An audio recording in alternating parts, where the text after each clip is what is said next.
Hello नमस्कार दोस्तों, स्वागत है आपका आपकी अपने YouTube channel DS Rajput education में। तो साथियों, आज आप लोग देखने वाले हैं संस्कृत का प्रैक्टिस सेट पेपर। जैसा कि आपने थंबनेल में देख ही लिया होगा कि साथियों पेपर आपका यहीं से फंसेगा। वो आपके लिए क्यों फंसेगा यहीं से? तो दोस्तों, ये जो सेट पेपर आप लोग देखने वाले हैं सेम टू सेम आपको जिस प्रकार से एग्जाम्स में पूछा जाता है, चाहे आपका वो यूपी टेट हो, सी टेट हो, सुपर टेट हो, दोस्तों इसी प्रकार से आपके क्वेश्चन आंसर उसमें भी पूछे जाते हैं। इसलिए आप लोग इसको ज़रूर देखिएगा और शुरू से अंत तक ज़रूर बने रहिएगा। तो दोस्तों, जो भी हमारे भाई बहन पहले एग्ज़ाम्स दे चुके हैं, यूपी टेट हो चाहे सी टेट हो, तो दोस्तों आप लोगों ने देखा होगा। अगर आप लोगों ने नहीं देखा है तो पिछले ईयर्स के सेट पेपर उठा करके आप लोग उसको देखिएगा। तो दोस्तों, आप लोग क्या देखेंगे कि संस्कृत हो चाहे आपका वो हिंदी हो, उसमें आपका गद्यांश और पद्यांश ऐसा नहीं हो सकता है कि किसी भी क्वेश्चन पेपर में आपसे गद्यांश या पद्यांश से 5 से लेकर के 15 नंबर तक के क्वेश्चन आंसर ना पूछे गए हों। ठीक है, तो साथियों इसीलिए हम आपको एक गद्यांश लेकर आए हैं जिसमें कि आपको पढ़ना है और उसी में से आपको क्वेश्चन के आंसर भी देना है। ठीक है, तो साथियों आशा करता हूं कि आप लोग इसको वीडियो को थोड़ा सा रोक करके इसको पढ़ लीजिएगा। अगर हम आपको पढ़कर बताएंगे थोड़ा सा आपका टाइम जो है वो व्यर्थ चला जाएगा, इसलिए हमने आपका ये पढ़ लिया है। आप लोग देखिएगा डायरेक्ट क्वेश्चन आंसर। ठीक है, तो चलते हैं क्वेश्चन की ओर। साथियों, आपको क्या करना है, बने रहना है। जो भी हमारे भाई बहन संस्कृत को चूज़ करते हैं लैंग्वेज को, आपको या तो संस्कृत या फिर आपको इंग्लिश चूज़ करना होता है सब्जेक्ट में से, सेकंड सब्जेक्ट में से। तो जो भी हमारे भाई बहन संस्कृत को चूज़ किए हुए हैं, संस्कृत लेना चाहते हैं, वो उसको घबराने की कोई भी ज़रूरत नहीं है। आपको टेंशन नहीं लेना है दोस्तों। हम आपकी तैयारी कराएंगे कम से कम 25 नंबर की। ठीक है, 5 नंबर की आप लोग भी तैयारी कर सकते हैं, तो आप लोग भी 30 नंबर अर्जित कर सकते। क्यों नहीं कर सकते दोस्तों? 30 नंबर अर्जित कर सकते हैं। ठीक है, तो ज़रूर हमारे साथ बने रहिएगा। देखते हैं, वीडियो को स्टार्ट करते हैं। पहला क्वेश्चन क्या पूछा जा रहा है, निवसतः स्मा का अर्थ होगा। तो निवसतः स्मा का अर्थ क्या हो जाएगा दोस्तों? तो आपको बता दें, इसका जो राइट आंसर होगा लट इसमें सूत्र के अनुसार जो है वो स्मा अव्यय होगा और भूतकाल में आपका हो जाएगा, यानी कि आपका जो राइट आंसर बनेगा वो भूतकालिक बनेगा। तो दोस्तों, सारे के सारे क्वेश्चन अपन लोग विथ विश्लेषण के साथ देखेंगे, जो कि आपके समझ में बहुत ही आराम से आ जाएगा, आसानी से आपके दिमाग में सेव होता हुआ चला जाएगा। ठीक है, तो बहवो मत्स्य आसनम, यहाँ वह में लिंग है। तो लिंग क्या है?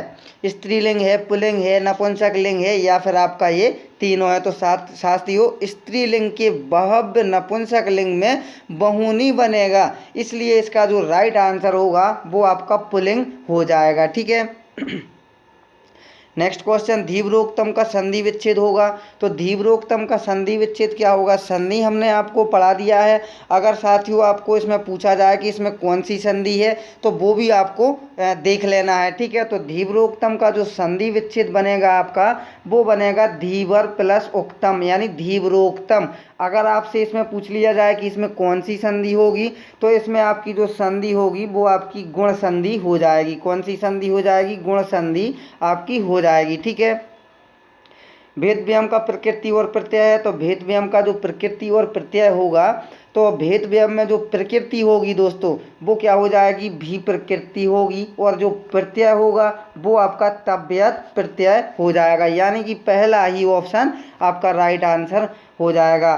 तछत्वा का संधि विच्छेद होगा। तो तछत्वा का संधि विच्छेद क्या होगा दोस्तों? ठीक इसी प्रकार से आपको क्वेश्चन आंसर पूछे जाते हैं, जो कि आपने नहीं पढ़े होते हैं, जो आपको समझ में नहीं आता है, क्योंकि उनको एग्जाम्स लेना है तो इतना आसानी से आपको पास थोड़ी वो कराने वाले हैं। ठीक है, तो आपसे कुछ मेहनत करना होगा और आपसे कुछ ना कुछ दिमाग को अपने खर्च करना पड़ेगा। तो तछत्वा का जो संधि विच्छेद होगा वो क्या हो जाएगा? वो हो जाएगा तत् प्लस श्रुत्वा। ठीक है, तो क्या हो जाएगा? तत् प्लस श्रुत्वा। ठीक है, यहाँ पर संधि कौन सी होगी? इस यहाँ पर जो संधि होगी वो स्तोष चुना स्चु। ठीक है, तो ये आपकी संधि हो जाएगी। नेक्स्ट क्वेश्चन देखते हैं, कौन सा युग्म अशुद्ध है? तो अब आपको अशुद्ध बताना है। ये ध्वनि उच्चारण वाले शब्द दिए हुए हैं। घा है कंठ से, ढा है मूर्धा से, धा है दंत से, भा है तालु से। तो इसमें जो गलत है वो आपको बतलाना है। तो घा कंठ से बोला जाता है, ढा मूर्धा से बोला जाता है, धा दंत से बोला जाता है, लेकिन जो भा है वो आपका तालु से नहीं बोला जाता है। ठीक है, तो क्या हो जाएगा आपका राइट आंसर, भा जो है वो आपका तालु से नहीं बोला जाता है, बल्कि भा का जो उच्चारण स्थान होता है वो क्या होता है, ओष्ठ होता है। ठीक है, याद रखना। नेक्स्ट क्वेश्चन, ऋतु रसायनम क्या होता है, बताइए जल्दी से। ऋतु रसायनम इसका सूत्र क्या बनता है, आशा करता हूँ आपको ये आता होगा। ऋतु रसायनम मूर्धा। ठीक है, ऋतु रसायनम मूर्धा। ये इतने वर्ड जो दिए हुए हैं ये सब किससे बोले जाते हैं, मूर्धा से बोले जाते हैं। नेक्स्ट क्वेश्चन, बालिकेम अत्र, यहाँ संधि होगी बालिके यत्र, यहाँ पर कौन सी संधि होगी, अयादि संधि होगी, पूर्व रूप होगी, प्रकृति भाव होगा या पूर्व रूप होगा। तो क्या होगा इसका राइट आंसर। तो साथियों इसमें जो क्या है, बालिकी अत्र, यहाँ पर संधि होगी क्या, नहीं दोस्तों यहाँ पर संधि नहीं होगी, यानी कि बालिकी अत्र यानी कि जो होगा वो प्रकृति भाव होगा। क्या होगा, प्रकृति भाव होगा। वर्णों की अत्यंत समीपता को अपन क्या कहते हैं, वर्णों की अत्यंत समीपता को क्या कहते हैं, संयोग, सवर्ण, संहिता या फिर संधि। तो वर्णों की जो अत्यंत समीपता है उसको अपन क्या कहेंगे, उसको कहेंगे संहिता। ठीक है, क्या कहेंगे, संहिता। पर सन्निकर संहिता सूत्र के अनुसार अत्यंत समीपत्व को अपन क्या कहते हैं, संहिता कहते हैं। ठीक है, नेक्स्ट क्वेश्चन, जिन वर्णों का स्थान और प्रयत्न मिलता है उन्हें कहते हैं, तो जिन वर्णों का स्थान और प्रयत्न मिलता है उन्हें अपन क्या कहते हैं, उन्हें सवर्ण कहते हैं। ये सवर्ण की परिभाषा है दोस्तों, याद रखना, हमने आपको कई बार इसको बता भी दिया है, कंठस्थ कर लेना है। अगर आप लोग चाहें तो नोट डाउन भी इसको कर सकते हैं। जिन वर्णों का स्थान और प्रयत्न मिलता है उन्हें अपन क्या कहते हैं, सवर्ण कहते हैं। अगर पूछा जाए कि सवर्ण किसे कहते हैं तो आपको याद रखना है, जिन वर्णों का स्थान और प्रयत्न मिलता है उन्हें सवर्ण कहते हैं। ठीक है, इतना सा आपको याद रख लेना है। नेक्स्ट क्वेश्चन देखते हैं। नेक्स्ट क्वेश्चन में पूछा जा रहा है, कंठे काला प्रयुक्त होता है, तो कंठे काला प्रयुक्त किस में होता है, ब्रह्मा जी के लिए, विष्णु जी के लिए, शिव के लिए या उपर्युक्त तीनों के लिए। तो इसका राइट आंसर क्या बनेगा, कंठे काल। कंठ, कंठ, कंठ से क्या तात्पर्य होता है, क्या समझ रहे हैं आप लोग, कंठ से जो होता है वो शिव होता है। ठीक है, कंठे कंठ काल जो होता है प्रयुक्त वो शिव के लिए होता है। कैसे होता है, कंठे काला यस्य सा, ये बहुब्रीहि समास होगा इसमें, और भगवान शिव के लिए प्रयुक्त किया जाएगा। कौन सा समास होगा, बहुब्रीहि समास हो जाएगा। ठीक है, कौन सा समास होगा, बहुब्रीहि समास हो जाएगा, और ये कंठे काल जो प्रयुक्त होगा वो शिव के लिए हो जाएगा। नेक्स्ट क्वेश्चन देखते हैं, हरिहरव से संबंधित सूत्र है, हरिहरव से संबंधित सूत्र कौन सा होगा, तो दोस्तों वो हो जाएगा आपका द्वंद्वेधी। ठीक है, द्वंद्वेधी आपका राइट आंसर हो जाएगा सेकंड ऑप्शन। लघु सिद्धांत कौमुदी के लेखक हैं, तो लघु सिद्धांत कौमुदी के लेखक कौन हो जाएंगे, बताना है आपको। लघु सिद्धांत कौमुदी के जो लेखक होंगे दोस्तों वो भट्टोजी दीक्षित होंगे। कौन होंगे, लघु सिद्धांत कौमुदी के लेखक कौन हो जाएंगे, भट्टोजी दीक्षित। ठीक है, नेक्स्ट क्वेश्चन बहुत ही शानदार क्वेश्चन, चाहो तो आप लोग इसको नोट डाउन भी कर सकते हो। उच्चारण की दृष्टि से स्वर होते हैं, उच्चारण की दृष्टि से स्वर कितने होते हैं, 1, 2, 3 या 4। उच्चारण की दृष्टि से पूछा गया है दोस्तों, उच्चारण की दृष्टि से जो आपके स्वर होते हैं वो कितने होते हैं, बताइए। वो होते हैं साथियों 3 होते हैं। कौन कौन से होते हैं, अगर आपसे पूछ लिया जाए तो आपको याद रखना है कौन सा, उदांत। ठीक है, पहला आपको उदांत याद रखना है, इसके बाद अनुदांत। ठीक है, अनुदांत, और आपका तीसरा और लास्ट होगा वो हो जाएगा उदांत अनुदान स्वरित। क्या हो जाएगा, स्वरित। ठीक है, क्या हो जाएगा आपका उदांत अनुदांत और स्वरित। ये उच्चारण की दृष्टि से स्वर कितने होते हैं, 3 होते हैं। ठीक है, धातु को द्वित्व होता है, धातु को द्वित्व किस में होता है, भवादिगण में, अदादिगण में, जोहत्वादिगण में या दिवादिगण में। तो धातु को द्वित्व होता है वो होता है दोस्तों जोहत्वादिगण में। ठीक है, किस में होता है, जोहत्वादिगण में होता है। तीसरा ऑप्शन आपका राइट आंसर हो जाएगा। नेक्स्ट क्वेश्चन, धातुओं को गणों में विभक्त किया गया है, तो धातुओं को गणों में कितने गणों में विभक्त किया गया है, 10 में, 11 में, 12 में या फिर 13 में। तो साथियों धातुओं को जो गणों में विभक्त किया गया है वो 10 धातुओं में विभक्त किया गया है। अगर आप लोग नोट करना चाहते हैं तो आप लोग लिखिएगा, पहला हो जाएगा भवादि, तो इसके बाद सेकंड हो जाएगा अदादी, तीसरा हो जाएगा जोहत्वादी, चौथा हो जाएगा दिवादी, पांचवा हो जाएगा स्वादी, छठवां हो जाएगा तुदादी, सातवां हो जाएगा रुदादी, ठीक है, आठवां हो जाएगा तनादी, नौवां क्रियादी और 10वां चुरादी। ठीक है, ये कितने गण होते हैं? ये 10 गण होते हैं। नेक्स्ट देखते हैं, स्वाहा के साथ विभक्ति होती है। याद रख लेना, कभी कभी आपने देखा होगा आपके घर में हवन या कुछ भी हुआ होगा तो उसमें स्वाहा जरूर होगा लास्ट में। ठीक है, तो आप लोग जरूर बताइएगा स्वाहा के साथ कौन सी विभक्ति हो जाएगी। ठीक है, तो स्वाहा में कौन सी विभक्ति होगी? स्वाहा में चतुर्थी विभक्ति होगी। कौन सी विभक्ति होगी? चतुर्थी विभक्ति होगी। नदी शब्द का संबोधन होगा, संबोधन पूछा जा रहा है। ठीक है, नदी शब्द का संबोधन ये आपको याद होगा, तो संबोधन जो होगा वो हे नदी होगा। ठीक है, क्या होगा? हे नदी होगा। नेक्स्ट क्वेश्चन देखते हैं, धेनु शब्द का चतुर्थी एक वचन में रूप होगा, तो क्या होगा धेनु शब्द का चतुर्थी एक वचन में रूप? तो साथियों इसका जो राइट आंसर होगा वो इसका धैनवय होगा और धैनवय होगा, यानी कि आपका फर्स्ट और सेकंड ऑप्शन जो है वो राइट हो जाएंगे। धेनु शब्द ये चतुर्थी विभक्ति में दोनों दिए हुए हैं, चतुर्थी एक वचन में दोनों दिए हुए हैं। ठीक है, मोदे रूप होगा, तो मोदे रूप किस में होगा? तो वो हो जाएगा मुद लोट लकार उत्तम पुरुष एक वचन का मोदे रूप होगा। ठीक है, नेक्स्ट देखते हैं, द्विकर्मक धातु नहीं है, तो इनमें से द्विकर्मक धातु कौन सी नहीं है वो आपको छांट करके बतलाना है। तो दोस्तों आपको बता दें, इसमें जो द्विकर्मक धातु नहीं है वो क्रिया आपकी नहीं है, यानी कि तीसरा ऑप्शन आपका राइट आंसर हो जाएगा। ठीक है, नेक्स्ट क्वेश्चन देखते हैं।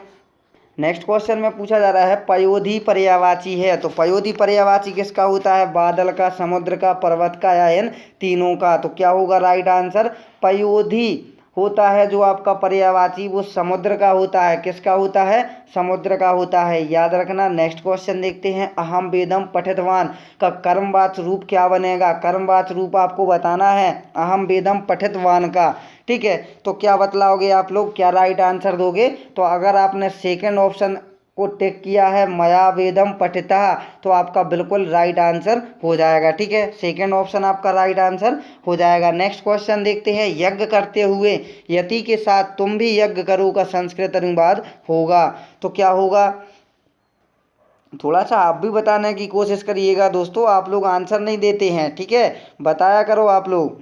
तो इसका जो राइट आंसर होगा यज्ञ कुर्वता यतिना सह त्वमापि यज्ञ कुरु। ठीक है, तो ये आपका सत्र प्रत्यांत होने के कारण विशेषण में भी क्या होगी? तृतीय विभक्ति होगी, इसलिए आपका जो राइट आंसर होगा यज्ञ कुर्वता यतिना सह त्वमापि यज्ञम कुरु। ठीक है, तो ये तीसरा ऑप्शन आपका राइट आंसर हो जाएगा। नेक्स्ट क्वेश्चन देखते हैं, महामुनि को मुगलकालीन स्थिति का वर्णन सुनाया, किसने सुनाया था? प्रताप विजय में, शिवराज विजय में, नल चंपू में या नैषधीय चरितम में? किस में सुनाया था? जल्दी से बताइए आप लोग। तो साथियों अंबिका दत्त व्यास के द्वारा रचित जो शिवराज विजय है उसमें महामुनि को सुनाया गया था। ठीक है, क्या राइट आंसर होगा? शिवराज विजय। ठीक है, तो शिवराज विजय में ये सुनाया गया था, अंबिका दत्त व्यास के द्वारा ये रचित है। दोस्तों शिवराज विजय के लेखक कौन माने जाएंगे? अंबिका दत्त व्यास। ठीक है, अंबिका दत्त व्यास, अंबिका, ठीक है, अंबिका दत्त व्यास आपका राइट आंसर हो जाएगा। नेक्स्ट क्वेश्चन देखते हैं।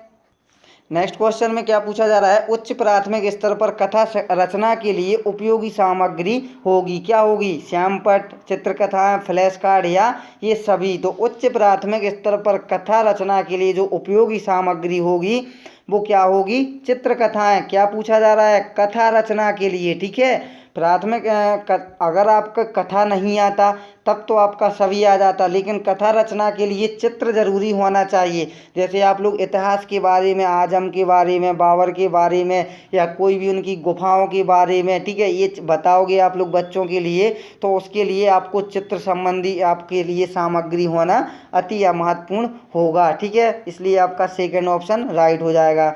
नेक्स्ट क्वेश्चन देखते हैं, बहुत ही शानदार क्वेश्चन है, टेलीविज़न किस प्रकार की शिक्षण सहायक सामग्री है? तो टेलीविज़न किस प्रकार की है? तो टेलीविज़न दोस्तों आपको थोड़ा सा अपना माइंड चलाना है।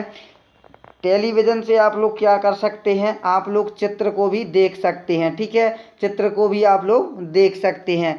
क्या देख सकते हैं? इसमें चित्र को भी देख सकते हैं, प्लस आप लोग कानों से इसकी आवाज़ ध्वनि को सुन भी सकते हैं। ठीक है, तो ये आपका दृश्य में भी आ जाएगा और श्रव्य में भी आ जाएगा, जिसको कि आप लोग देख सकते हो और सुन सकते हो। तो टेलीविज़न किस प्रकार की शिक्षण सहायक सामग्री है?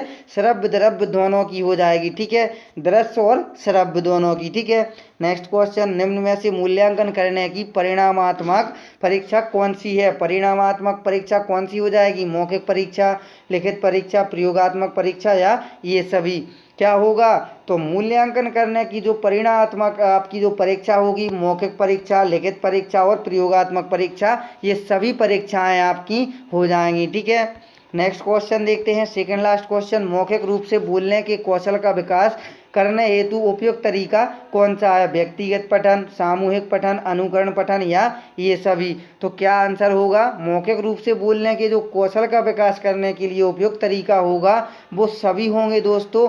व्यक्तिगत पठन भी होगा, सामूहिक पठन भी होगा और अनुकरण पठन भी आपका राइट आंसर हो जाएगा। नेक्स्ट क्वेश्चन देखते हैं, आज का लास्ट क्वेश्चन देखते हैं, निम्न में से क्या बोलना कौशल की एक गतिविधि नहीं है? खेल कूद, परिचर्चा, भाषण या वार्तालाप? बोलना कौशल की एक गतिविधि नहीं है, वो पूछा जा रहा है इसमें। ठीक है, वही आपको राइट आंसर देना है। तो खेल कूद जो है वो बोलना कौशल की एक गतिविधि नहीं है। ठीक है, परिचर्चा है, वार्तालाप है और भाषण है, लेकिन खेल कूद आपका नहीं होगा। तो साथियों, कैसा लगा आज का आपको प्रैक्टिस सेट पेपर? अगर आपको पसंद आया हो तो वीडियो को लाइक कर दें। अगर आपने अभी तक वीडियो को लाइक नहीं किया है तो वीडियो को लाइक कर दें। इसी प्रकार से आप लोग तैयारी करना चाहते हैं UP TET, C TET, super TET जैसे एग्जाम्स की बिना किसी शुल्क को दिए हुए, तो आप लोग ज़रूर आपके अपने यूट्यूब चैनल को ज़रूर सब्सक्राइब कर लें। साथ में जो बेल आइकन आएगा उसको भी आप लोग ज़रूर प्रेस कर लें। तो चलते हैं साथियों, इसी आशा के साथ मिलेंगे नेक्स्ट वीडियो में। जब तक के लिए जय हिंद, जय भारत, वंदे मातरम दोस्तों।